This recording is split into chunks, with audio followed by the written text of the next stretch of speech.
Bueno, hermanos, llegó el momento para que abramos nuestros corazones a la palabra de Dios. Con la lectura que hoy la vamos a encontrar en el libro del apóstol Pedro. Primera del apóstol Pedro, capítulo 1, versículo del 1 al 13. Primer libro del apóstol Pedro, capítulo 1, versículo del 1 al 13.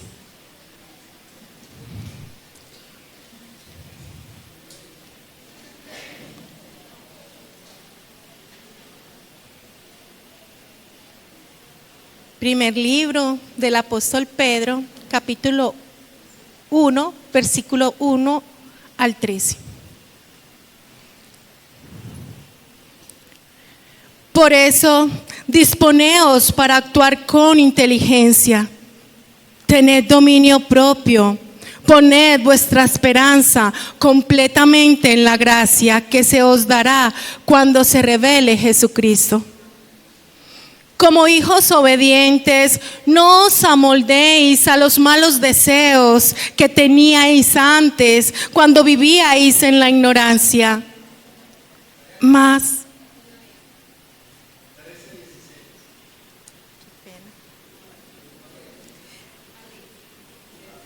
primera del apóstol Pedro, capítulo 1, versículo del 13 al 16. Ay, perdón, ay no, qué pena. Los nervios me jugaron una mala pasada, pido 1000 disculpas. Menos mal no está el pastor Edison, sino que está nuestra... No vayan a decirle nada. Bueno, de nuevo. Hermanos, vamos a buscar la palabra de Dios en la primera carta del apóstol Pedro, capítulo 1, versículo 13 al 16. No pasa nada, no pasa nada. No nos dio Dios espíritu de cobardía, sino de poder, amor y dominio propio. Comenzamos de nuevo. Por eso, disponeos para actuar con inteligencia, tened dominio propio, poned vuestra esperanza completamente en la gracia que se os dará cuando se revele Jesucristo.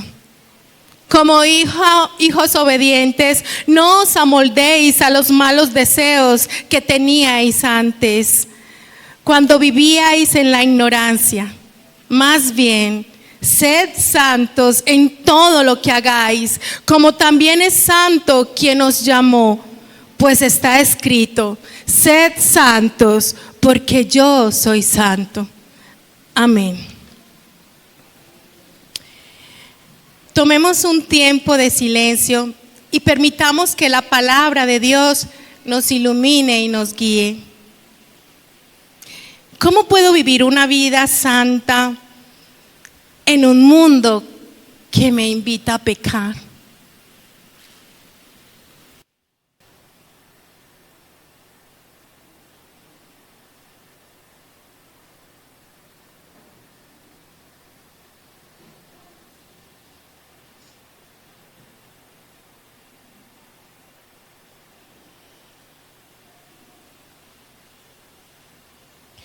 Ahora quiero invitarte a pensar, ¿qué imagen o escenario te viene a la mente al escuchar este texto que te acabo de leer?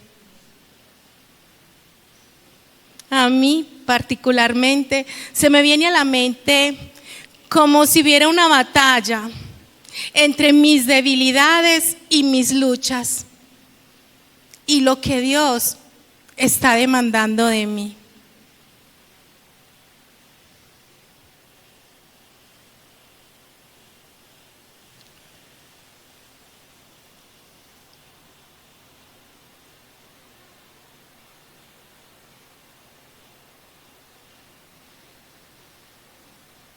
¿Qué tal, hermanos, si oramos pidiendo la guía y la fortaleza para aplicar esta palabra a nuestras vidas? Padre amado, oramos pidiendo a ti lo que más nos has sabido dar, Señor.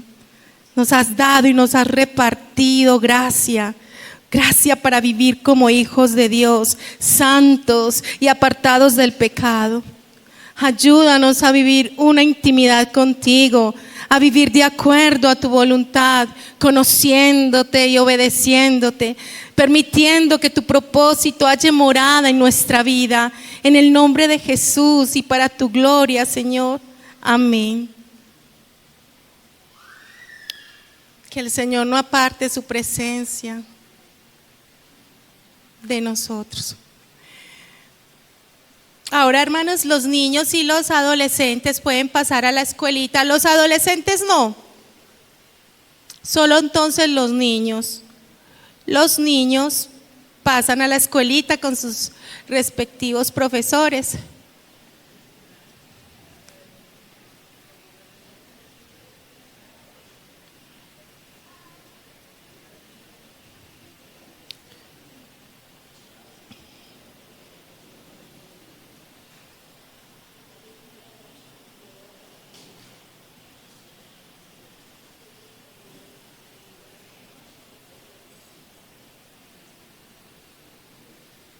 Hoy la palabra de Dios para nosotros está a cargo de nuestra pastora Lucelia Alzate con el tema Santidad en tiempos de aflicción.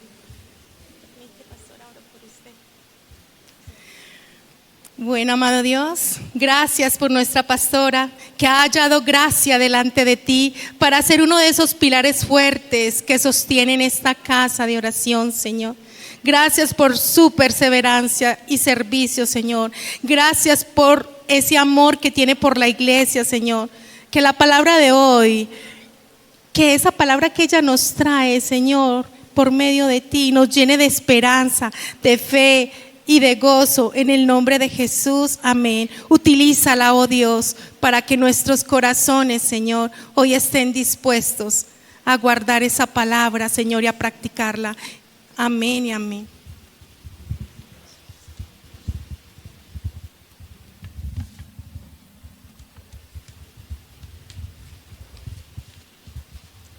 Buenos días. Vamos entonces a disponer nuestro corazón para que Dios sea hablándonos en esta mañana. Amén. Dicen algunos botánicos que en el desierto de Atacama, uno de los lugares más áridos del planeta, que cada ciertos tiempos o años ocurre un fenómeno sorprendente. Dice que tras una breve lluvia, el suelo seco y polvoriento se cubre de miles de flores que permanecían dormidas debajo de la arena. No estaban muertas, solo esperaban el tiempo preciso para florecer. Así también ocurre con el alma del creyente.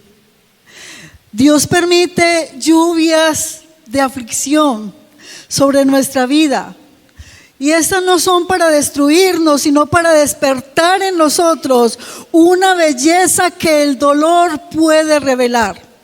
¿Y sabe cuál es esa belleza que el dolor puede revelar? La santidad. Pedro escribe a creyentes que estaban sufriendo persecución, que estaban sufriendo desaliento, pero en lugar de darles un mensaje de escape, les entrega un llamado: sed santos en toda vuestra manera de vivir. Porque el sufrimiento no marchita la fe, sino que la purifica. No apaga el fuego del alma, sino que lo enciende con propósito. La aflicción, cuando se abraza con fe, entonces cultiva la santidad. Pedro, escribiendo a creyentes dispersos y perseguidos por su fe, no les promete la ausencia del dolor, sino que la presencia transformadora de Dios en medio de ellos. Y les dice que el sufrimiento no es un obstáculo, sino una oportunidad para que la santidad florezca en medio de las cenizas del dolor. El versículo del 13 al 16 entonces de Primera de Pedro, capítulo 1, nos muestra cómo el creyente debe de responder en tiempos difíciles. Él nos enseña que la aflicción puede cultivar la santidad cuando se vive bajo la luz de la palabra y del poder del Espíritu Santo. Y nos dice, quiero repetirles de nuevo el texto: por eso, estén preparados y usen de su buen juicio. Pongan toda su esperanza en lo que Dios en su bondad les va a dar cuando Jesucristo aparezca. Como hijos obedientes, no vivan conforme a los deseos que tenían antes de conocer a Dios. Al contrario, vivan de una manera completamente santa, porque Dios que los llamó es santo. Pues la Escritura dice: sean ustedes santos porque yo soy santo. Santidad en tiempos de aflicción. Imagina por un momento los primeros cristianos del siglo I, hombres y mujeres que habían conocido la verdad del Evangelio, pero que ahora vivían bajo la sombra del temor, en el tiempo de un emperador llamado Nerón, un gobernante cruel que buscaba apagar la luz de Cristo con fuego y sangre. Y es en medio de ese sufrimiento, es en medio de esa soledad, es en medio de esa confusión que Pedro levanta la voz como un pastor que ama su rebaño. Y no escribe para lamentarse, sino para recordarles cuál es su identidad celestial. Y les dice: no olvide quiénes son. No olviden a quién ustedes pertenecen. Prepárense para actuar, sean sobrios y pongan su esperanza completamente en la gracia de Cristo. Pedro no les promete que el dolor se irá, sino que el dolor es el taller donde Dios forja la santidad en ellos. Parece contradictorio. Él les enseña que el sufrimiento no destruye la fe, sino que la purifica, que la adversidad no apaga la luz, sino que al contrario, la debe hacer brillar aún más. Por eso este texto no solo es una carta antigua, es una voz viva que hoy nos recuerda que la santidad florece no en los jardines del confort, sino en los valles del dolor.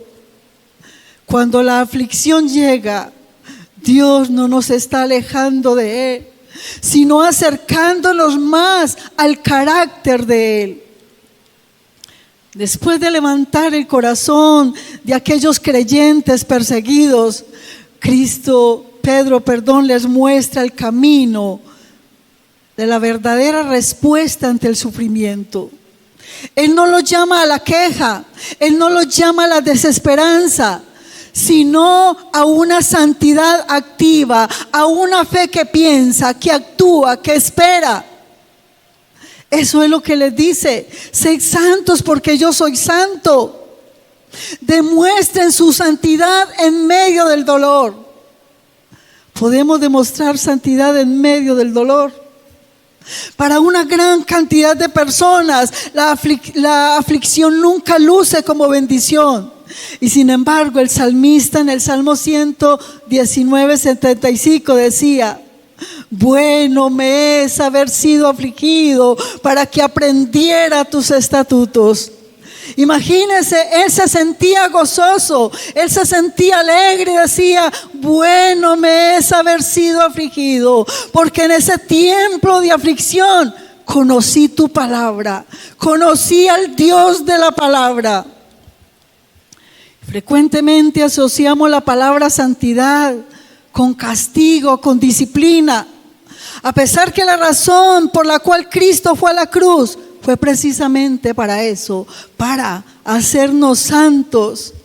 Y uno esperaría que Pedro le escribiera a personas que están en aflicción, y entonces él les estaría haciendo énfasis en la gracia, que Él les estaría haciendo énfasis en la misericordia, en el amor, en la consolación, en un poder frente a la debilidad por la que ellos estaban pasando. Sin embargo, nosotros nunca esperaríamos un llamado a la santidad en una carta escrita a personas en medio de la tribulación.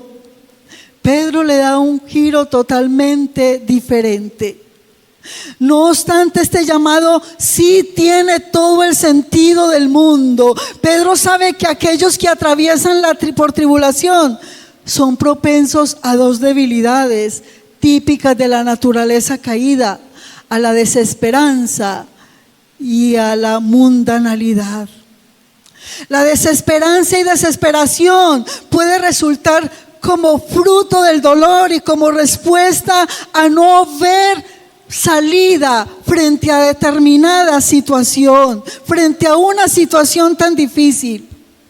La desesperanza porque a veces nos cansamos en el camino y pensamos como no hay manera de salir de ese lugar, no hay manera de salir de esa situación, ya no tengo forma de continuar hacia adelante. Entonces, en medio de la desesperanza, ¿de qué se llena el corazón? Se llena el corazón de tristeza, se llena de desánimo, se llena de ansiedad, se llena de ira, de frustración. Hay culpa en el corazón, hay vergüenza, hay deseos de venganza y no sé qué otras cosas. Y la tendencia a la mundanalidad, les decía, porque resulta que en medio de ese cansancio físico y emocional, entonces empezamos a sentir la necesidad de relajar nuestro cuerpo, de relajar nuestra mente. Y es ahí donde buscamos otras cosas, otro refugio en medio de la aflicción, que entonces nos da una falsa sensación de bienestar. Y que muchas cosas de esas que se buscan en medio de esos tiempos de dolor pueden hasta causar adicción, y es un peligro. Mientras que la palabra de Dios en Isaías 40:31 me dice: pero los que confían en el Señor renovarán sus fuerzas, levantarán el vuelo como las águilas, correrán y no se fatigarán, caminarán y no se cansarán. Entonces dice, es ahí donde yo debo de fortalecerme en el Señor, en la confianza en Dios, en esos tiempos de aflicción. La manera como Pedro anima a sus lectores quizás no sea la esperada por nosotros, pero como estas palabras fueron inspiradas por Dios, tenemos entonces que descubrir de qué forma estas palabras pueden preparar al pueblo de Dios para atravesar tiempos duros, para atravesar tiempos desafiantes, opresivos, para atravesar tiempos dolorosos. Entonces, en estos versículos, el apóstol Pedro nos entrega un mapa espiritual, 5 consejos que muestran cómo debemos de vivir la santidad en tiempos de aflicción. Cómo debemos de vivir la santidad en tiempos de aflicción. Y me dice, como primero, vivamos con una mente preparada. Vivamos con una mente preparada. Pedro inicia su exhortación con una imagen poderosa: ceñid los lomos de vuestro entendimiento. En la antigüedad la gente vestía con una bata, una túnica, y por tanto a la hora de ir a la guerra la gente recogía, ellos tenían un cinturón y ellos recogían su bata, su túnica y la ponían en el cinturón para ellos poder caminar, correr. Y fue precisamente lo que les dijo el Señor al celebrar la Pascua en Éxodo 12:11: comerán con la ropa y el calzado puestos, como si estuvieran listos para emprender un largo viaje, y con el bordón en la mano comerán apresuradamente esta fiesta en la Pascua en honor al Señor. Y Pedro aplica esta figura a la mente. Dice entonces, si queremos avanzar en santidad, primero debemos preparar nuestros pensamientos. Ellos tenían que tomar la Pascua como si ya tuvieran para salir, de manera que nosotros pudiéramos decir que Pedro está diciendo: recoge tu mente, todos esos pensamientos, todas esas ideas, todas esas imágenes que están revoloteando en tu mente, que te están quitando el enfoque, que te están quitando la atención, que te están distrayendo, que no te permiten tener una mente alerta. Recoge todo eso y prepárate para la acción. Pero sabe el peligro, las consecuencias, los resultados de tener una mente que no está enfocada correctamente. Porque el sufrimiento suele desordenar la mente. En medio del sufrimiento nos llenamos de miedo, nos llenamos de duda, nos llenamos de confusión. Y entonces el apóstol le dice: preparen su entendimiento para la acción. Es decir, no deje que el dolor los paralice, sino que usted pueda pensar con claridad, sosteniendo la mente en la verdad de Dios, o sea, la palabra, la verdad que es Cristo, sosteniendo la mente en la verdad, en la palabra. En medio del dolor, el enemigo quiere que tu mente se llene de porqués.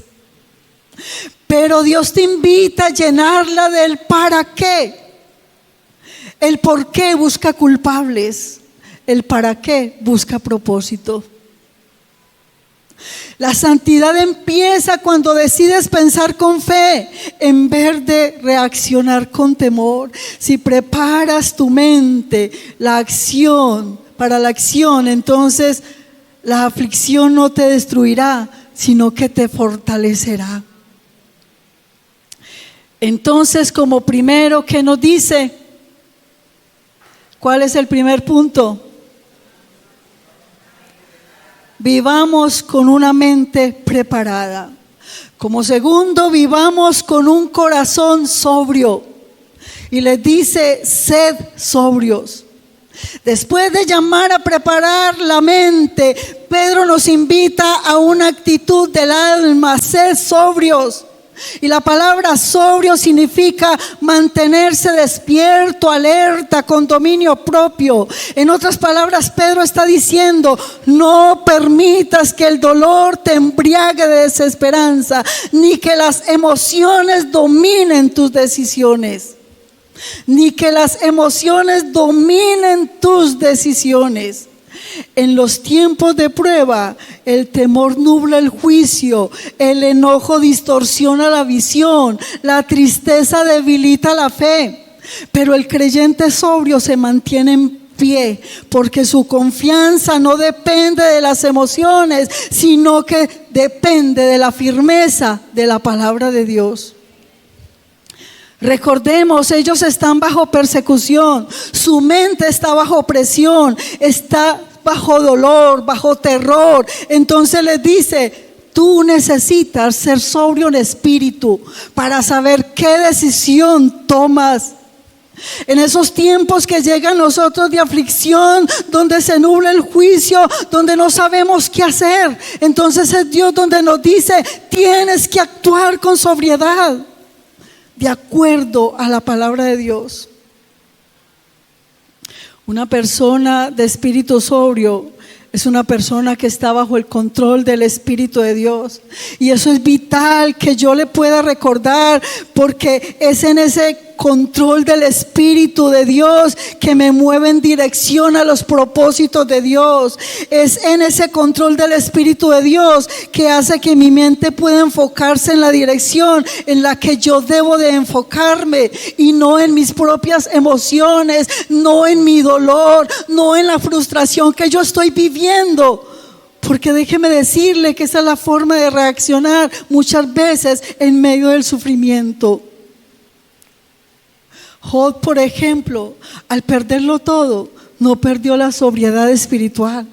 Su corazón dolía, pero su fe permaneció despierta en Dios. ¿Y sabe qué llegó a decir él? Jehová dio y Jehová quitó. Sea el nombre de Jehová bendito. Hermanos, estas palabras no nació de un corazón indiferente, sino de un espíritu sobrio, gobernado por la verdad y no por la emoción del momento.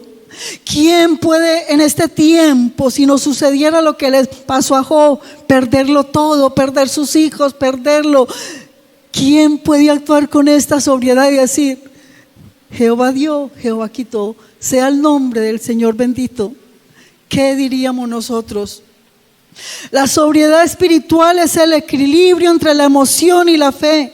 No se trata de no sentir, sino de dejar que el espíritu, que el sentimiento decida por ti. En la aflicción muchos pierden el rumbo porque el dolor se vuelve su brújula. Porque cuántas decisiones equivocadas tomamos cuando nos dejamos llevar por la emoción y por el dolor. Pero quien mantiene sobriedad espiritual sigue guiándose por la palabra. Ser sobrio espiritualmente es poder decir: no entiendo lo que pasa, pero confío en quien me sostiene. No entiendo lo que está pasando, pero yo confío en quien es el que me sostiene. Y es allí, en esa serenidad del alma, donde la santidad entonces comienza a florecer. Como primero, entonces, ¿qué debemos hacer? Vivamos con una mente preparada. Y como segundo, vivamos con un corazón sobrio. Como tercero, vivamos con una esperanza anclada en la gracia futura. Vivamos con una esperanza anclada en la gracia futura. Y les dice: poned vuestra esperanza completamente en la gracia que se os traerá cuando Jesucristo sea manifestado. Pedro no solo les pide a los creyentes pensar con claridad y mantenerse sobrios, les da el ancla que sostiene todo: la esperanza en Cristo. Ese es el ancla que sostiene todo, la esperanza en Cristo. La aflicción tiene la tendencia de hacer que el alma mire hacia abajo, hacia el dolor, hacia la pérdida, hacia el miedo. Pero Pedro levanta nuestra mirada hacia arriba, hacia la gracia venidera. Cuando todo parece oscuro, la esperanza es la lámpara que impide que tropecemos. Y no es una esperanza incierta, sino que es lo que Dios nos ha prometido. Tenemos una gloria ya, y es por lo que nosotros caminamos y debemos esperar. El cristiano no vive por lo que ve, sino por lo que espera.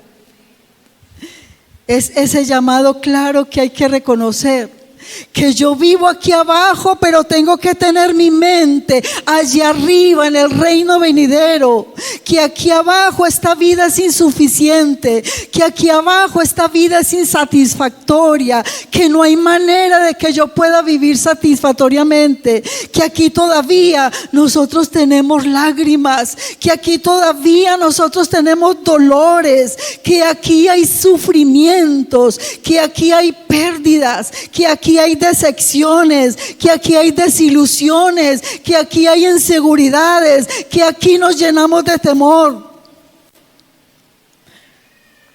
Pero tu esperanza en Cristo es el combustible de tu santidad. Cuando el dolor intente apagar tu fe, recuerda lo que te espera. Recuerda que te espera una gloria eterna. Recuerda que te espera una herencia incorruptible. Recuerda que vamos a tener una comunión sin fin con el Salvador. ¿Cuánto le dan la gloria al Señor? El santo no persevera porque su vida sea fácil, sino porque su esperanza es segura. No es fácil vivir aquí en la tierra. No es fácil con tantas cosas, pero tenemos una esperanza segura y vale la pena. Vale la pena vivir en santidad para estar por siempre con el Rey de Reyes y Señor de Señores. ¿Cuánto le alaban? Vale la pena, hermanos. El dolor no destruye al que espera, sino que lo purifica. Porque cada lágrima que se derrama con fe se convierte en semilla de esperanza que florecerá en santidad. Como primero, entonces, vivamos con una mente ¿qué? Como segundo, vivamos con un corazón sobrio. Y como tercero, vivamos con una esperanza anclada a la gracia futura. Como cuarto, vivamos con una conducta distinta del pasado. Como hijos obedientes, no se conformen a los deseos que antes tenían en su ignorancia. Pedro nos recuerda que la verdadera santidad no es solo un ideal espiritual, sino una vida llena de obediencia. No se trata de sentirnos santos, sino de vivir como hijos obedientes. No es lo que tú y yo nos creamos, es demostrarlo en la obediencia. El dolor puede despertar dos reacciones: la rebeldía o la rendición. Puede despertar la rebeldía o puede despertar la rendición. El que no conoce a Dios cuando sufre se amarga, pero el hijo que conoce al Padre, aunque no entiende, obedece. Y eso es lo que le decía Pedro a ellos. Están en medio de dolor, pero no. Ustedes demuestren quiénes son. Son hijos de Dios, entonces obedecen. Pedro les dice: no se conformen a los deseos que antes tenían en su ignorancia. No se amoldeen a la forma de pensar del mundo. ¿Y cuál es la forma de pensar del mundo? Que busca alivio rápido, que busca placer inmediato, que busca venganza silenciosa. ¿Qué pensamientos pasan por tu mente en medio de la aflicción y medio del dolor? Si pasan pensamientos buenos, santos, puros, o si usted no lo expresa con palabra, cuánto murmura a veces nuestro corazón, de buscar lo que decíamos ahora, el por qué, Señor, el por qué si soy tu hija, y nuestro corazón murmura. El sufrimiento tiene el poder de revelar quién gobierna realmente nuestro corazón. Como yo actúo en medio del sufrimiento, esto revela lo que hay en mi corazón. Cristo dice: simplemente si me amas, obedece mis mandamientos. No es tantas reglas de lo que pueda hacer, de lo que no puede hacer, de lo que necesita entender. No, es simplemente entender que necesitamos amarlo a Él con toda el alma, con toda la mente, con todas las fuerzas y sobre todas las cosas. Es lo que me dice Él. Jesús en Getsemaní nos dio el modelo perfecto. En el momento más oscuro de su agonía, cuando el peso del sufrimiento era insoportable, dijo: no se haga mi voluntad sino la tuya. Fue obediente hasta el extremo de morir en la cruz, nos dice Filipenses 2:8. Fue obediente hasta el extremo de morir en la cruz. Allí, en este acto de obediencia bajo aflicción, entonces floreció la santidad más pura. La santidad no se mide por cuánto sabes ni por cuánto obedeces. En medio del sufrimiento, obedecer puede parecer una locura. ¿Por qué puede parecer una locura? Porque es difícil perdonar cuando te hieren y saber que el sufrimiento lo causó alguien, pero que en medio de ese sufrimiento a mí me toca obedecer y es perdonar. Porque es difícil servir cuando estás cansado, llámese cualquier tipo de cansancio que tengas. Porque es difícil orar cuando no tienes fuerzas y tus palabras no salen para orar a Dios. Porque es difícil seguir creyendo cuando todo parece perdido, cuando has pasado años y años en la misma situación y ya tú dices: ¿qué más puedo esperar? Pero es precisamente ahí donde la santidad se hace visible. Porque las decisiones que yo tomen entonces van a mostrar si yo soy un verdadero hijo de Dios, si ando en santidad o si realmente mi corazón estaba lleno de tantas cosas que no pude demostrarle a otros cómo se vive en santidad en medio del sufrimiento y el dolor. No te conformes a la vieja manera de vivir, esa que reacciona con ira, esa que reacciona con desesperación, esa que reacciona con miedo, esa que reacciona con venganza, esa que reacciona con odio, esa que reacciona con amargura. Es lo que le decía a Pedro: no, ya esa vieja manera de vivir ya pasó. Tienes que reaccionar como hijos de Dios, como hijos santos, y en medio de este sufrimiento van a ser santos, porque el que los llamó es santo. La obediencia no te separa de tu pasado la obediencia te separa de tu pasado y te une más al carácter de Dios.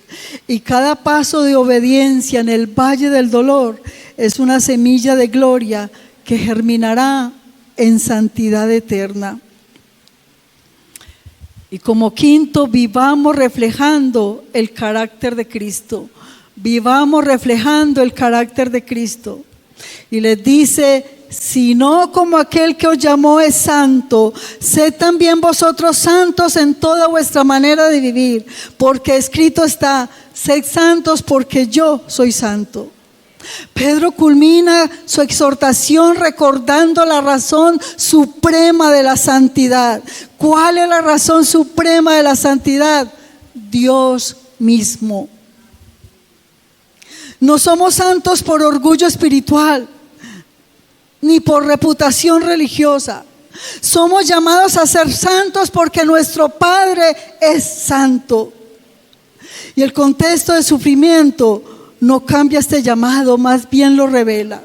Cuando el mundo los acusaba, los perseguía y los señalaba como extraños, Pedro les recuerda: no olviden quién los llamó, no respondan con dolor, con amargura, con desesperanza, respondan con santidad. En otras palabras, el juego del dolor no debe consumirlos, sino que debe purificarlos. El pueblo de Israel fue llamado a ser santo para reflejar al Dios que lo liberó de Egipto. Y en estos tiempos, ahora la iglesia, en medio de sus pruebas, es llamada a reflejar al Cristo que lo redimió de la esclavitud del pecado. Somos llamados a reflejar al Cristo que nos ha llamado y que nos ha hecho libres de la esclavitud del pecado.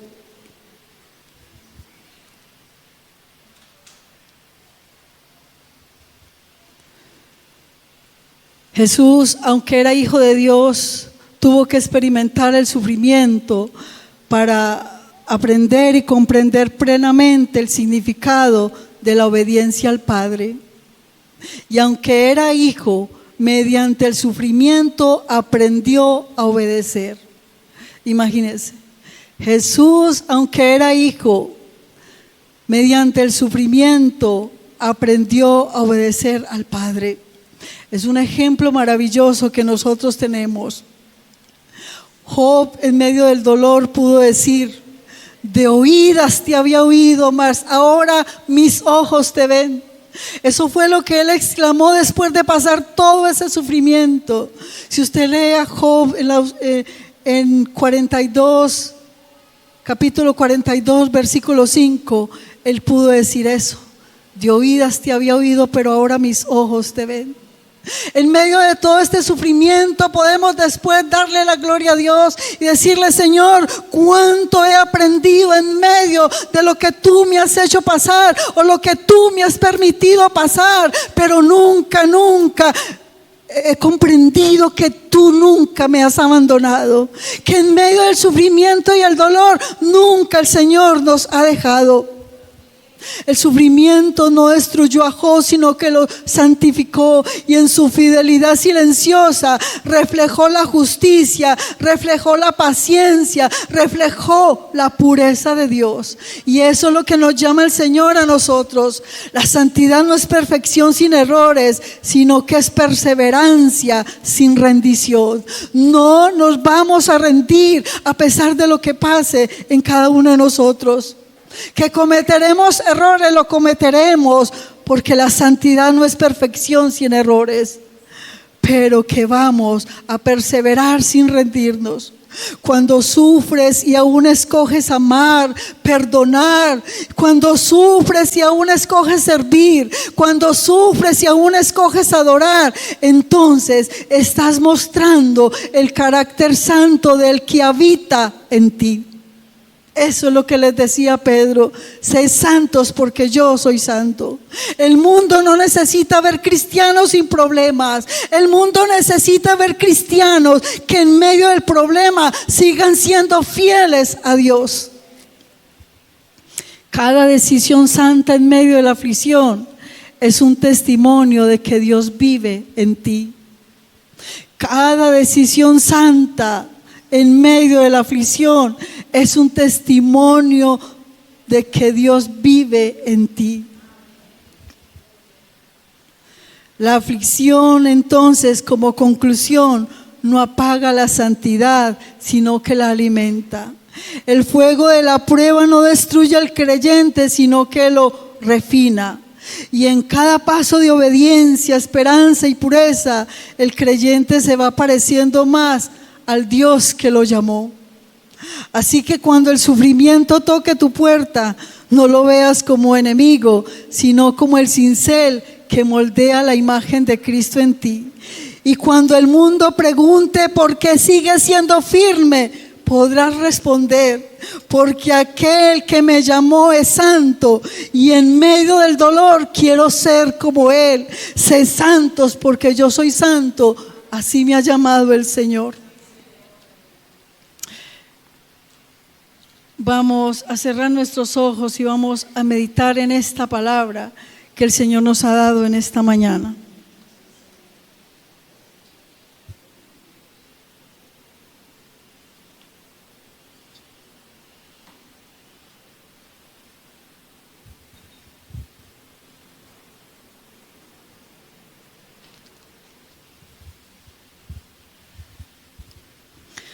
Yo no sé por qué momentos de aflicción tú estás pasando en este momento. Yo no sé por qué momentos de dolor tú estás pasando.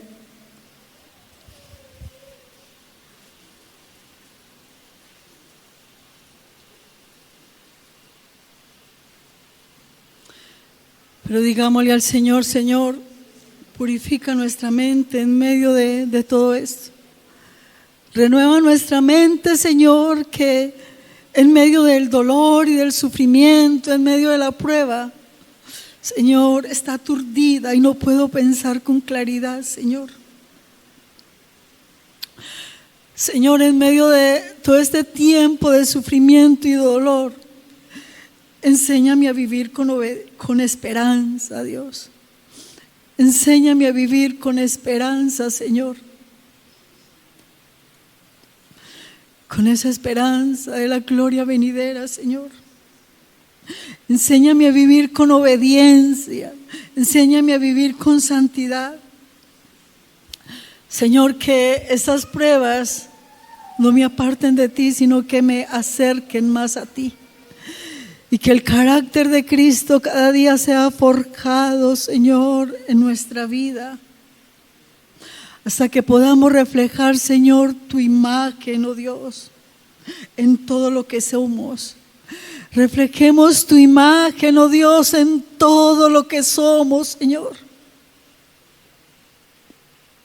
Señor, perdónanos porque cuántas palabras han salido de nuestra boca que no reflejan santidad, Señor, Padre Dios. Que reflejan amargura, que reflejan dolor, Señor. Pero no de la mejor manera, porque Señor, podemos ir a ti y expresar todas estas cosas, Señor. Oh Dios, si tú sanas los corazones heridos, los corazones quebrantados, Señor amado. Pero tal vez esas expresiones de dolor, oh Dios, son resentimientos aún contra ti, Señor, porque nos sentimos abandonados, porque nos sentimos que tú no nos oyes, Señor amado, porque sentimos que nos has dejado solos en medio del dolor y del sufrimiento, Padre. Pero tú has estado ahí con cada uno de nosotros, Señor. Oh Dios, mira a tu pueblo, Señor. Mira a aquellos que están pasando por medio de la prueba, Señor. Mira las situaciones, Señor. Mira cada hogar, mira cada familia, oh Dios. Mira cada uno de nuestros corazones que tú los conoces, oh Padre mío. Oh Padre, y obra, Señor, con tu poder. Obra con tu poder, Señor, en cada uno de nosotros. Levántanos, restáuranos, oh Dios. Ayúdanos, oh Dios amado. Ayúdanos, oh Dios, a seguir este peregrinaje, este camino, Señor, donde la puerta cada día se hace más estrecha, Dios. Donde el mundo, Señor, Padre, parece llamar a tantas personas y muchos creyentes hacen raíces en el mundo y no en tu palabra, en buscar tu presencia, oh Dios amado. Oh Dios eterno, tómanos, oh Dios amado, ayúdanos, Señor, a concientizarnos, Padre, que tu venida se acerca, que tú vienes por una iglesia sin mancha, sin arruga, oh Dios. Y que a esto hemos sido llamados a ser santos, porque tú eres santo, Dios. Pero ¿cuántos han manchado sus vestiduras con el pecado, Dios? Y en estos tiempos no buscan apartarse. Oh, cuántos en medio del sufrimiento no han sabido esperar en ti y han vuelto a los vicios, Señor. Han vuelto al pasado. Oh Padre mío, han dejado de congregarse, se han alejado de tu presencia. Ayúdanos en esos tiempos de prueba a aferrarnos a ti, oh Dios, a nunca soltarnos de ti, oh Padre mío, porque tú nunca nos dejas y porque tú no nos dices no, sino espera un poco más. Ayúdanos, oh Dios, a no desesperarnos en estos tiempos de espera, a saber esperar el tiempo tuyo cuando tú digas ya, oh Padre, y recibir lo que tú tienes para nosotros en medio de esas peticiones que tenemos delante de ti, oh Dios amado. Oh, gracias, Dios, porque tú tienes planes de bien para cada uno de nosotros, oh Dios. Planes de paz y de bien tienes, oh Dios, para tu pueblo, Señor. Y tú nunca nos dejas, Señor. Oh Señor, como oraba Jabes, ensancha tu territorio, ensancha nuestro territorio, ensancha nuestras estacas, Señor. Ensancha nuestros ministerios, Padre, que puedan crecer, que puedan florecer, Señor, que en medio de lo que podamos vivir te sirvamos, Señor, con amor, oh Dios. Oh Santo Ray, Utubi Yandi Leibi Yandiri Bakanduri Beisiribaya. Oh Santiri Hamayandiri Rimekei Aribayenti. Oh, levantará Turibay Sirivendiri Vikandaralaya. Oh, levanta tu pueblo, Dios. Levántanos, oh Dios, y que podamos mostrar la santidad con la que tú nos has llamado al mundo que no te conoce, oh Dios amado. Oh, gracias, Señor. Gracias, Padre, porque tú nos consuelas, porque tú nos llenas, oh Dios amado, y porque tú renuevas nuestras fuerzas cada día para seguirte, oh Dios, en el nombre poderoso de Jesús. Amén y amén. Dios les bendiga.